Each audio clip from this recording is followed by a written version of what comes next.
안녕하세요. 라스트먼입니다. 2026년 4월 글로벌 에너지 시장에 폭탄이 하나 떨어졌습니다. UAE, 즉 아랍에미리트가 60년 가까이 몸담았던 오펙을 5월 1일부로 공식 탈퇴한다고 선언한 건데요. 단순히 회원 하나가 빠진 게 아닙니다.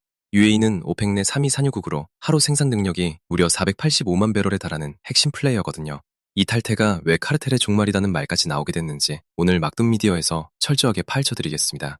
지금 이 탈퇴가 터진 타이밍이 굉장히 중요한데요.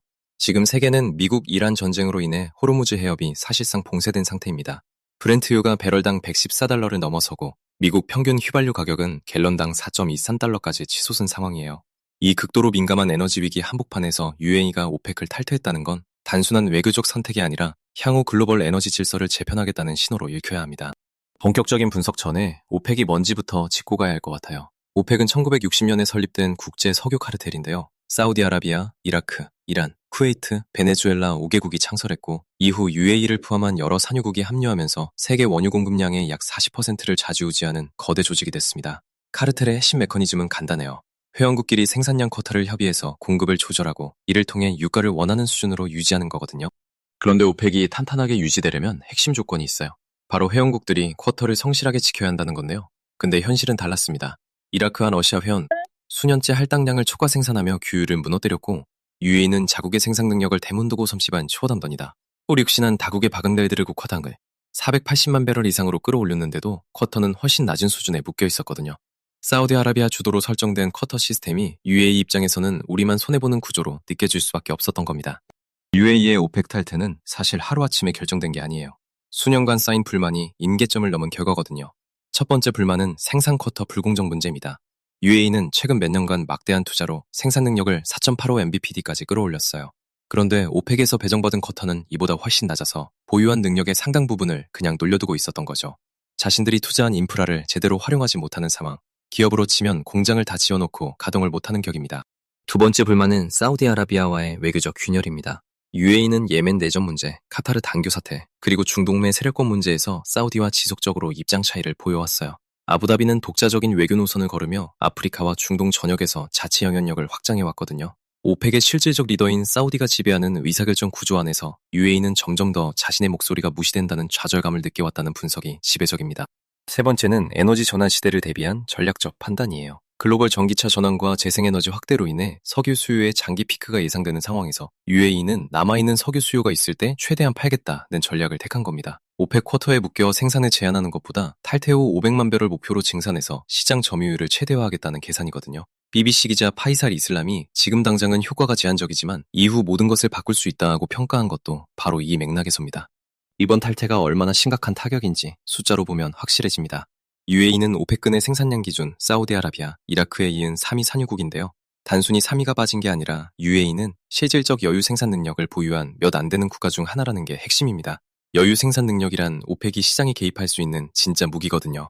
가격이 너무 오르면 증산해서 낮추고 너무 내리면 감산해서 올리는 이 조절 능력의 상당 부분을 UAE가 담당하고 있었거든요. 가디언의 분석을 보면 아주 직접적으로 표현합니다. 사우디와 함께 의미 있는 여유 생산 능력을 가진 몇 안 되는 회원국 중 하나가 떠났다. 장기적으로는 구조적으로 약화된 오펙을 의미한다고요. 실제로 오펙의 역사를 보면 가봉, 에콰도르, 카타르 등이 이미 탈퇴한 전례가 있어요. 하지만 UAE의 탈퇴는 그 어떤 전례보다 규모와 선징성에서 차원이 다릅니다. 뉴욕타임스는 최근 수년간 이어진 연속 탈퇴 중 가장 중요한 사건이라고 직접 표현했고요. 트럼프 대통령의 반응도 흥미롭습니다. 트럼프는 오래전부터 오펙을 세계를 등쳐먹는 카르텔이라고 비난해왔는데요. UAE의 탈퇴는 사실상 그의 반오펙 입장에 힘을 실어주는 결과가 됐거든요. 가디언은 이를 트럼프의 승리라고 표현했고 미국 입장에서는 오펙의 가격 통제력이 약해질수록 글로벌 유가에 대한 미국의 영향력이 상대적으로 커지는 구조가 형성되는 거라 볼 수 있습니다. 그렇다면 투자자 입장에서 가장 중요한 질문, 유가에는 어떤 영향을 미칠까요? 단기적으로는 효과가 제한적입니다. 지금 호르무즈 해협 봉쇄 상황에서 UAE도 원유를 제대로 수출하지 못하고 있거든요. 파이살 이슬람의 표현을 빌리면 지금 당장 유가를 움직이는 요인이 아니다. 하지만 이후 모든 것을 바꿀 수 있다는 거예요. 현재 브렌트유는 114달러 선에서 이란 전쟁 프리미엄으로 높은 상태이고 UAE 탈퇴 자체보다 전쟁의 향방이 유가를 더 크게 좌우하는 국면입니다. 그런데 중장기적으로는 완전히 다른 그림이 그려집니다. UAE가 오펙 쿼터에서 자유로워지면 목표하는 것은 하루 500만 배럴 수준으로의 증산이에요. 현재 485만 배럴 능력에서 추가 투자를 통해 500만 배럴 이상을 목표로 한다는 거죠. 만약 호르무즈 위기가 해소되고 UAE가 자유롭게 증산에 나서면 이건 글로벌 원유 시장에 상당한 공급 압력이 될 수 있습니다. 애널리스트 앤디 리포어는 이 사태가 해결되면 UAE는 즉시 증산에 나설 것이고 이는 유가의 하방 압력으로 작용할 수 있다고 명확히 경고했습니다. 한국 경제에도 영향이 있어요. 지금 미국 휘발유 가격이 갤런당 4.23달러까지 치솟은 상태인데 한국은 이보다 훨씬 직접적으로 원유 수입에 의존하는 구조거든요. 중동 에너지 혼란은 한국 정유화학산업의 수익성과 무역 수지에 직결됩니다. 동시에 중국은 이 위기 속에서 전기차와 배터리 전략을 강화하며 반사이익을 노리고 있어요. 중국 EV 산업은 에너지 위기를 오히려 전동화 가속의 기회로 삼겠다는 움직임이 뚜렷하게 포착되고 있습니다. 이제 시장이 가장 주목하는 질문으로 넘어가겠습니다. UAE 다음은 누구인가?입니다. 이미 오페크 내에서 이라크는 수년째 쿼터를 추가 생산해왔고 사실상 카르텔 규율을 무시하는 상황이에요. 러시아도 오페크 플러스 체제에서 동일한 행태를 보여왔습니다. UAE의 탈퇴는 카르텔을 떠나는 것이 가능하다는 선례를 만들었고 이게 다른 불만족한 회원국들에게 신호가 될 수 있다는 분석이 나오고 있는 거죠. AP통신은 다음 탈퇴는 누구인가? 라는 질문이 글로벌 에너지 시장 전체를 뒤흔들고 있다고 전했습니다. 오펙의 핵심 딜레마는 이겁니다. 쿼터를 강하게 유지하면 회원국들이 불만을 품고 팔퇴 카드를 꺼내고 쿼터를 느슨하게 하면 카르텔로서의 존재 의미가 없어지는 거예요. 사우디아라비아는 여전히 오펙을 붙잡으려 하겠지만 UAE 탈퇴로 인해 실질적인 여유 생산 능력과 시장 조절 능력이 크게 줄어들었습니다.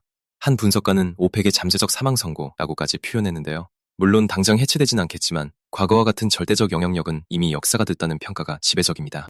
그렇다면 앞으로를 어떻게 봐야 할까요? 시나리오는 크게 두 가지입니다. 첫 번째, 호르무즈 봉쇄가 장기화되는 시나리오에서는 UAE의 증산 효과가 당분간 발현되지 않아요. 이 경우 유가는 계속 고압력 상태를 유지하고 에너지 위기는 글로벌 경제 전반의 스태그플레이션 압력을 가중시킵니다. 제이미 다이먼이 경고한 채권 위기 가능성과 배대 금리 동결 기조가 만나면 에너지 인플레이션과 고금리가 동시에 작동하는 최악의 조합이 현실이 될 수도 있거든요. 두 번째 시나리오, 전쟁이 조기 종결되는 경우입니다. 이때 UAE는 즉각 증산에 나서서 하루 500만 배럴을 향해 달려갈 거예요. 공급이 급격히 늘어나면 유가는 빠르게 하락 전환할 수 있고 이는 인플레이션 압력 완화, 패드 금리 인하 가능성 확대, 위험자산 랠리로 연결되는 경로를 만들 수 있습니다. 다만 이 과정에서 사우디 등 오펙 잔류국들의 재정에는 큰 타격이 가고 중동 지정학 불안은 또 다른 형태로 이어질 가능성이 높습니다. 오늘 핵심 인사이트를 세 줄로 정리하면 이렇습니다. 첫째, UAE 탈퇴는 60년 오일 카르텔 역사의 구조적 균열을 의미하며 단기 이벤트가 아닌 장기 트렌드의 시작입니다. 둘째, 단기 유가는 호르무즈 전쟁 변수가 지배하지만 중장기적으로는 오펙 통제력 약화, 공급 증가, 유가 하방 압력의 방향으로 수렴할 가능성이 높습니다. 셋째, 이 사태는 에너지 전환 시대를 앞당기는 촉매제가 될 수 있으며 중국 EV 산업의 부상이 상징하듯 석유 중심의 글로벌 경제 패러다임은 지금 이 순간에도 조용히 그러나 빠르게 재판되고 있습니다.